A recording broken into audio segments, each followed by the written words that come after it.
Jesus knows me, and Jesus understands me.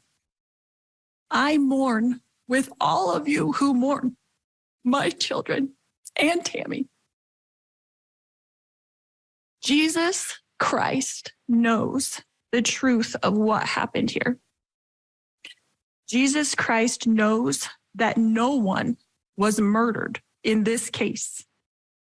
Accidental deaths happen. Suicides happen. Fatal side effects from medications happen.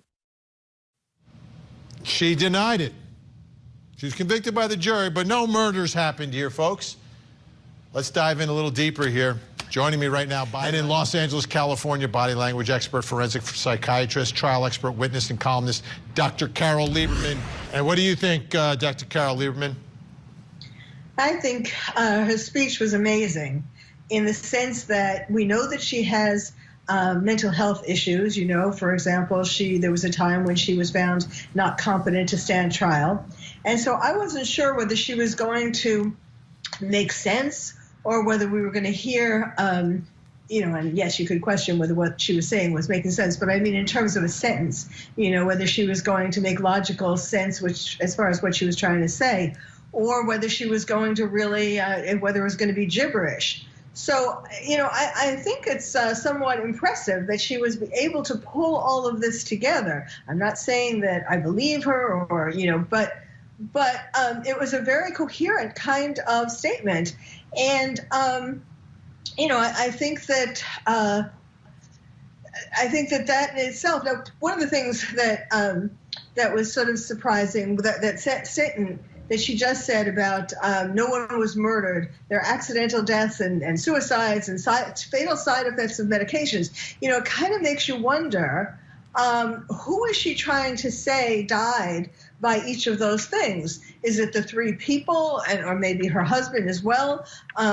You kind of wonder, are there bodies somewhere else that died supposedly by these, means, but really she killed them? Let's take a look now. We've got more to dive into. Let's take a look. We've got, here she is again speaking at sentencing. And again, I wasn't expecting this, but it happened. I have a different perspective in life because in 2002, when I was pregnant with Tylee, I died in the hospital while in labor with her. They tried to stop my labor. They put me on the table and they put something in my IV, and I felt my spirit falling to the floor. I was standing near my pregnant body, watching the doctors try to revive me, which took them a few minutes.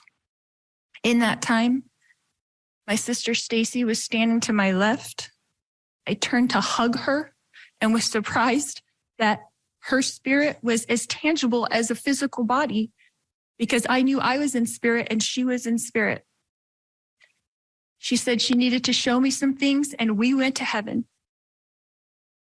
I later returned to my body. Because of this experience, I have access to heaven and the spirit world. Dr. Comes Lieberman. across as manipulative. Well, first of all, I've spoken to a number of people who have had near-death experiences. So some of the things that she talks about in regard to that really aren't that unusual. Or, of course, when she talks about how Jesus told her to go back to fulfill her promise. I mean, that is something, for example, that near-death experience people say. Of course, typically the promise isn't to kill your children. I don't think Jesus would ask you to do that. But it really does fit. I mean, a lot of religious people would believe some of the things that she's saying. I don't think she's trying to lie to fool us, because at this point, it wasn't like she was going to get out of it, like they were going to say, okay, you don't have to go to jail. I think she was trying to convince herself of these things, to calm herself, to comfort herself. Like when she talked about JJ and Tylee coming to visit her, and after they were dead, and JJ saying, you didn't murder me, or you didn't do anything wrong. These are things that I think she believes. She wants to believe it. She needs to believe it to face what she's going to be facing, life in prison. us. All And I right, think it's Dr. Lieberman, disgusting. we have like 20 seconds left here. Give me your final thoughts. Okay.